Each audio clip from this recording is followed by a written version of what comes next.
In the bustling city of Davao, on the southern Philippine island of Mindanao, a story unfolds that reads like a modern-day parable of power, faith, and alleged corruption. This tale begins on a seemingly ordinary day, Tuesday, April 25th, 1950. The location? A modest farm on the outskirts of Davao City. The event? The birth of a child, unremarkable at first glance, joining a family of 8. Little did anyone know that this infant would grow to become one of the most controversial religious figures in Philippine history. The name of the baby, Apollo Quiboloy. A man who would one day proclaim himself the appointed Son of God, declare his ownership of the universe, and even assert his identity as the reincarnation of Jesus Christ himself. Welcome to Pinoy Pulse. If you like what we're doing, please consider hitting the like button, click on the bell icon, and subscribe. Let's get started.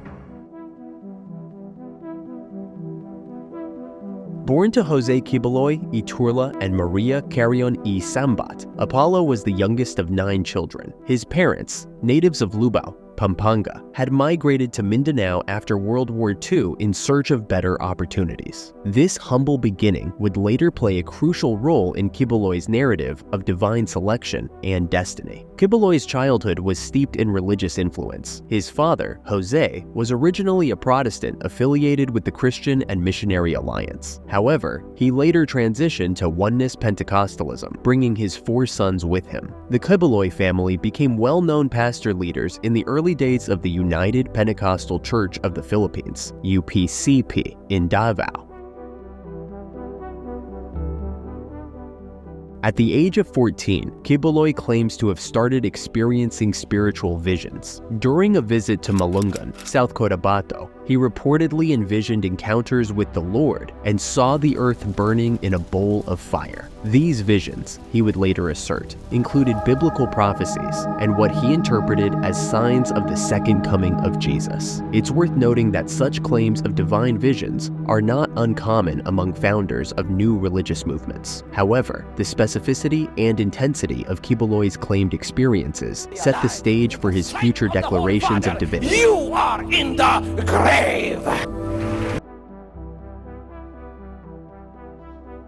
Despite these purported spiritual experiences, Quiboloy initially had no intentions of entering the ministry. He expressed desires to become a nautical engineer or a pilot. However, the practical benefits of attending Bible college, including free board, meals, and tuition, led him to study theology. In 1972, Quiboloy graduated from the United Pentecostal Bible Institute, later renamed the Apostolic Center for Theological Studies. This formal theological education provided him with the foundational knowledge and skills that would later prove crucial in building his own religious organization.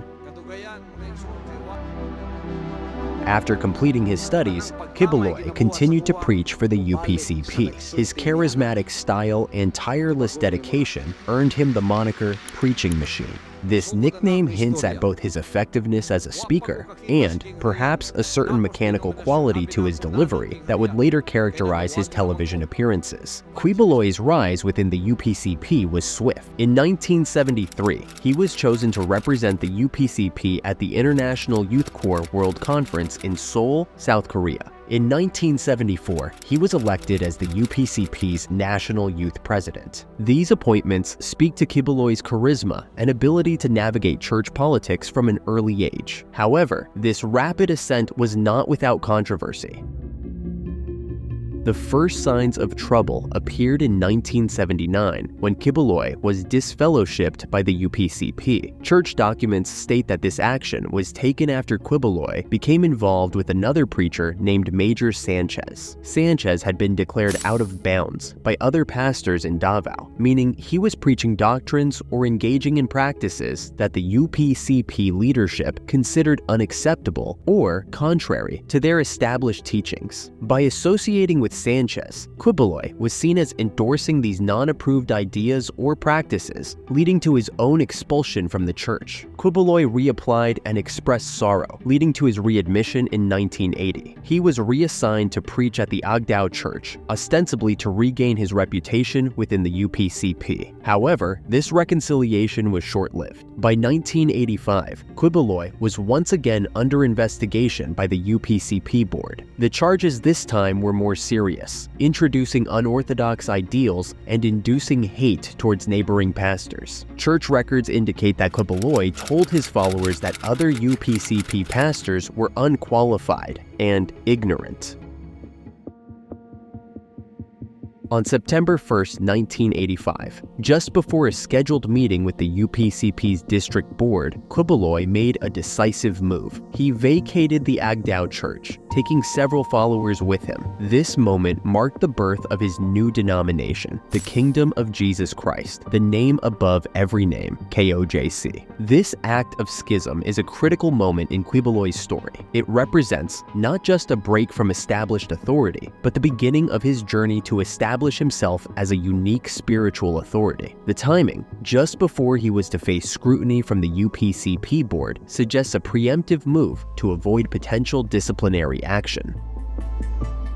Quiboloy's new church began humbly, with just 15 members in the slums of Villamor, Agdao. However, it grew rapidly, fueled by Quiboloy's charismatic preaching and bold claims about his divine status. The growth of KOJC was marked by several key developments. 1. The establishment of a main cathedral. Located beside Francisco Bangoy International Airport, along the Carlos P. Garcia National Highway in Buhangin, Davao City, this became the centerpiece of Quiboloy's growing empire. 2. Creation of the Kingdom Nation. This term, used by KOJC followers to refer to themselves, fostered a sense of unique identity and separation from mainstream Christianity. As part of his establishment of the Kingdom Nation, Quiboloy also held regular events. These included weekday Bible sessions, prayer services, and the sounds of worship, held every Sunday, both online and at the main cathedral. 3. Claims of miraculous powers. Quiboloy began to assert his ability to perform miracles, including claims of healing the sick. In 2005, Quiboloy made his most audacious claim yet. He declared that God had appointed him Christ on earth, rewarding him for living a pure life free from sin. And he said, "Your name now is my name. Purely." That's the new name that he has revealed to the world. And he said, "My son, you humbled yourself for 33 years. That's why I will give you a name which is above every name." He gave me his name, and he took my name as his new name.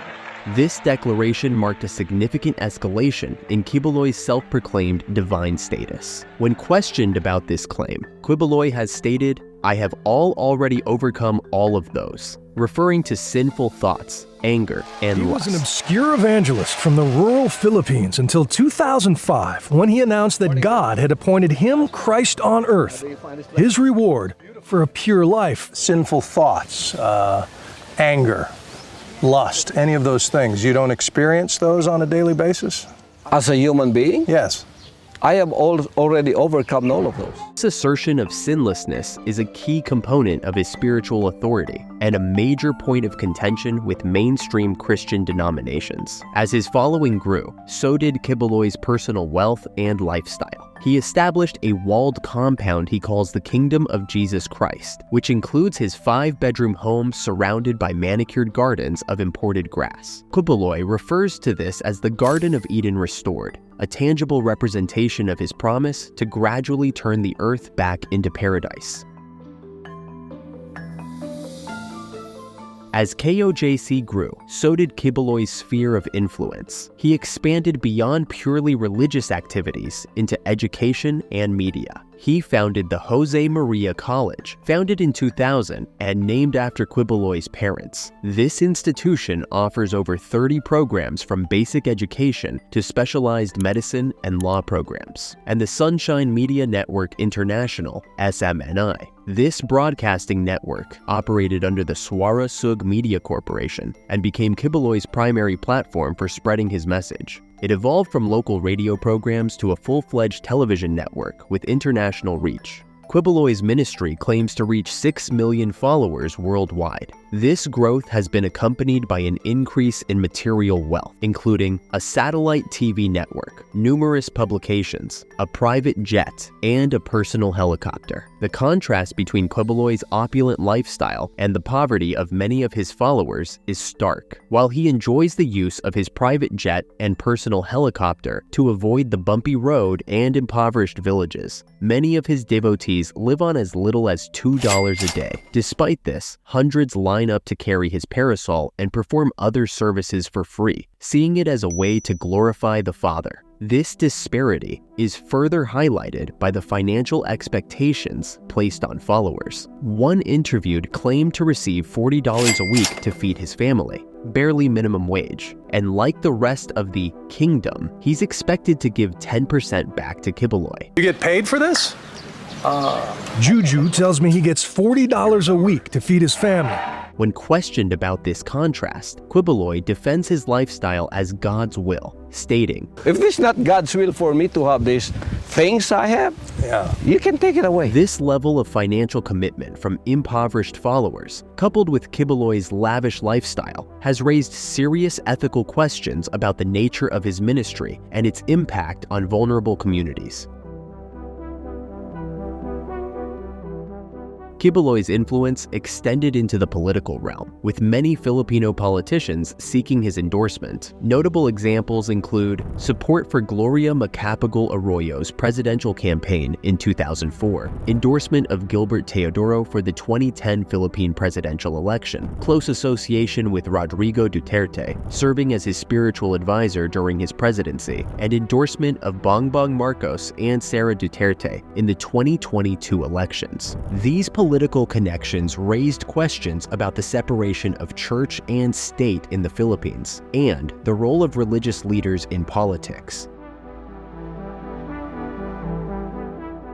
Despite his rise to prominence, Quiboloy's path has been marred by serious allegations and legal troubles. A pattern of accusations paints a disturbing picture. Sexual abuse. Multiple individuals have come forward with accusations of sexual abuse against Quiboloy, including allegations of rape involving minors as young as 11 years old. These accusations describe a system of night duty, where young women were required to have sex with Quiboloy as part of their service to the church. Former members have described a system of exploitation where followers were coerced into working long hours with little to no pay, soliciting funds for the church under threat of eternal damnation. Human trafficking. The FBI has placed Quiboloy on its most wanted list for his alleged involvement in a labor trafficking scheme. This operation allegedly brought church members to the U.S. under fraudulent pretenses, forcing them to solicit donations for a fake charity. The funds were allegedly used to finance church operations and the lavish lifestyles of its leaders. Accusations include money laundering, cash smuggling, and using church donations for personal gain. The scale of these alleged financial improprieties is staggering, involving millions of dollars moved across international borders. Perhaps most chilling are the reports of Quiboloy's angels of death. Investigators have identified individuals within KOJC who allegedly serve as Quiboloy's private army, threatening and intimidating his victims to prevent them from speaking out. The Philippine National Police confirmed the existence of these angels of death, stating that they were not just a figurative term, but real individuals who took orders directly from Quiboloy. The group reportedly included army reservists and militiamen, adding a chilling layer of organized violence to the allegations.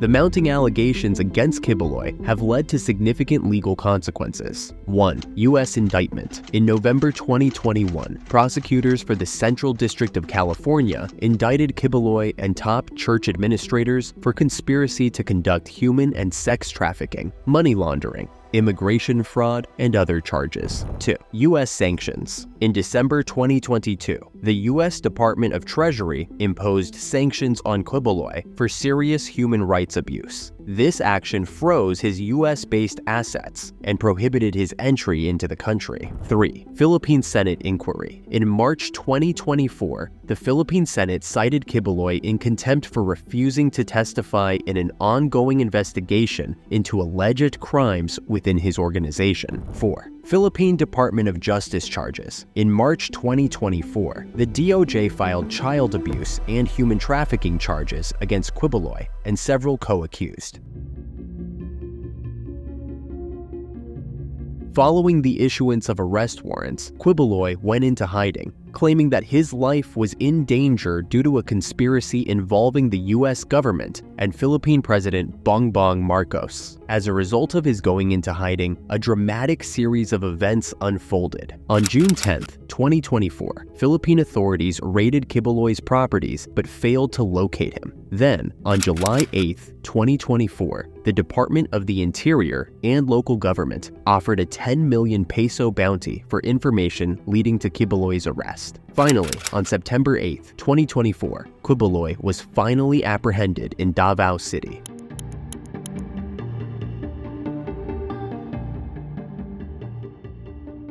The story of Apollo Quiboloy is a cautionary tale of how charisma, faith, and the desperate hopes of the impoverished can be manipulated to build an empire. From humble beginnings on a small farm in Davao, Quiboloy rose to become one of the most influential and controversial religious figures in Philippine history. His claims of divine appointment and miraculous powers attracted millions of followers, but also set the stage for what prosecutors allege was a vast criminal enterprise. The allegations against Quiboloy, from sexual abuse and human trafficking to financial crimes and the use of a private army, paint a picture of a man who used his spiritual authority to exploit the vulnerable. The contrast between his lavish lifestyle and the poverty of his followers throws into sharp relief the potential for abuse in unquestioning faith. Thank you for joining us on Pinoy Pulse. Remember to stay informed, stay vigilant, and continue asking the hard questions. Until next time, this is Pinoy Pulse, your source for in-depth stories that matter.